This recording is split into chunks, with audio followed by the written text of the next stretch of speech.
Hello friends, today I'm going to read a tale from the Care Bears, The Trouble with Timothy. Monday was not a good day. On Monday, Timothy made a paper airplane out of his arithmetic test. He sailed it across the classroom. It landed in the fish tank. Miss Pratt was angry. Who did that? Miss Pratt pulled the paper airplane out of the fish tank and unfolded it. The paper was wet, but she could still read Timothy's name on it. Timothy, I want you to write, "I will not throw things in class 10 times, and bring it in tomorrow with your homework."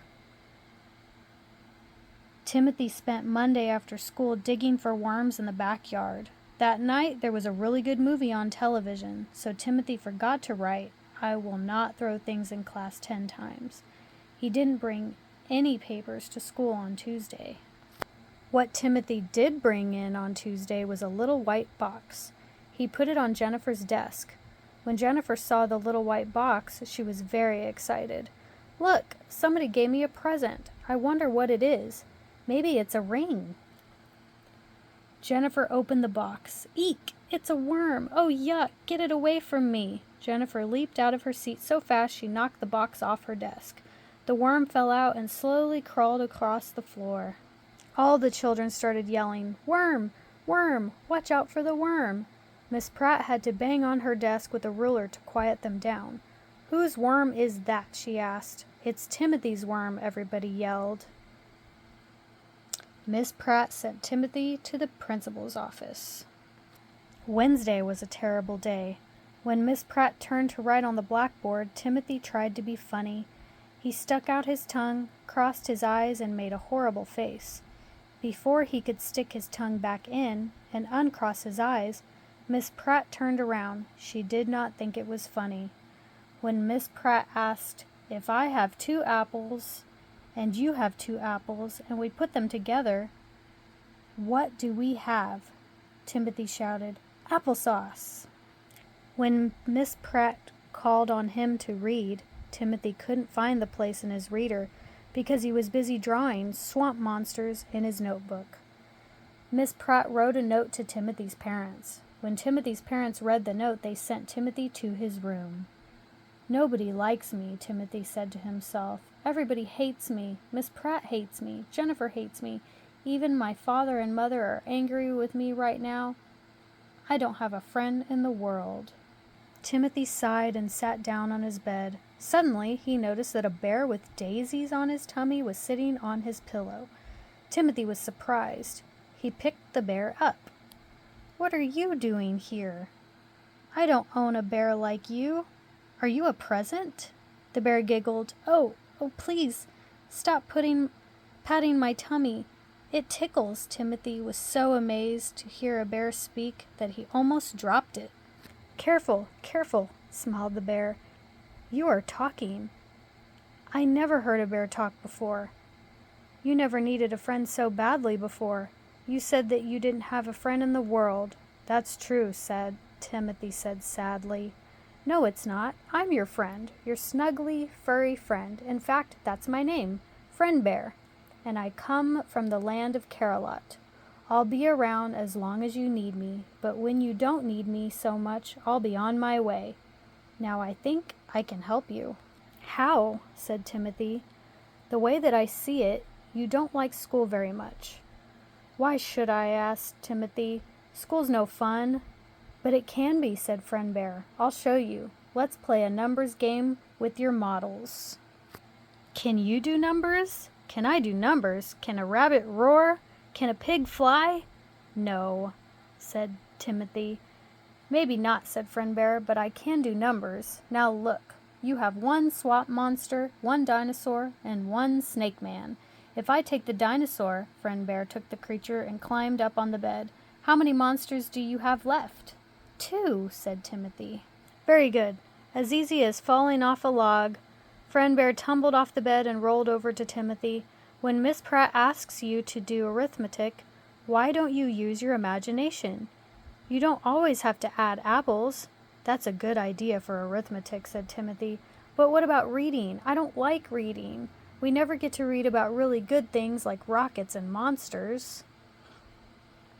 "We'll play another game," said Friend Bear.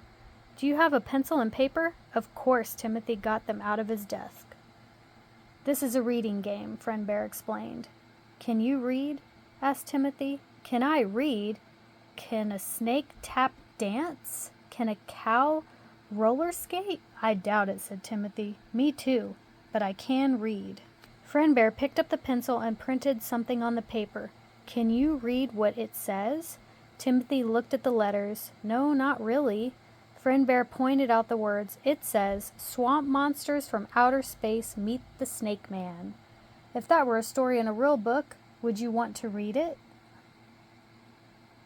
Timothy's eyes lit up. "I sure would." "But you couldn't," Friend Bear said sadly. "Right now, it wouldn't make any difference to you if the words were upside down like this."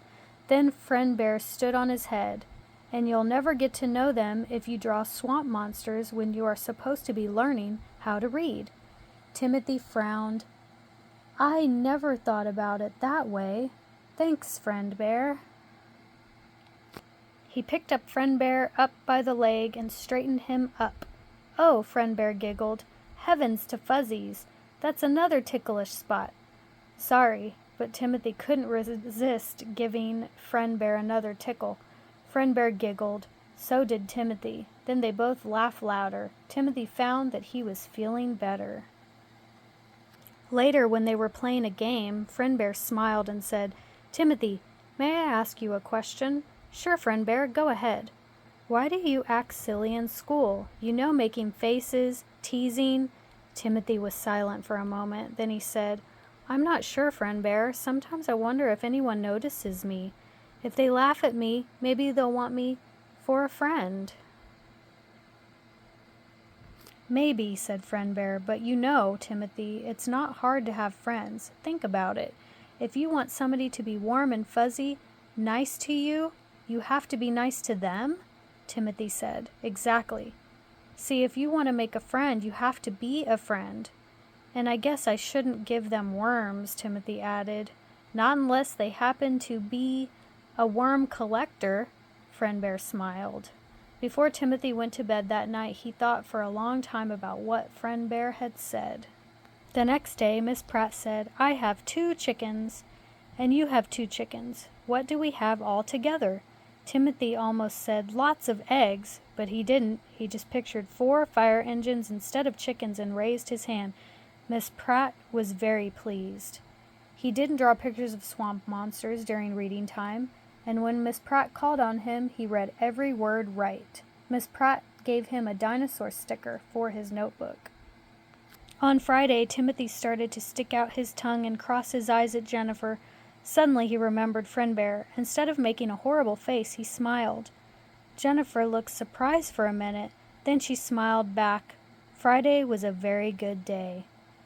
Timothy couldn't wait to tell Friend Bear all about it. He ran to his room, but Friend Bear wasn't sitting on Timothy's bed, where he usually sat. Timothy looked in his closet. He looked under his bed. He couldn't find Friend Bear. Then Timothy looked on his table. There, looking as bright and sunny as a new day, were 2 daisies, just like the ones on Friend Bear's tummy. Timothy remembered what Friend Bear had said. "But when you don't need me so much, I'll be on my way." Timothy picked up the flowers. "Thank you, Friend Bear." "I did. I think I made a new friend." He wasn't sure, but Timothy thought he had heard the daisies giggle. The end.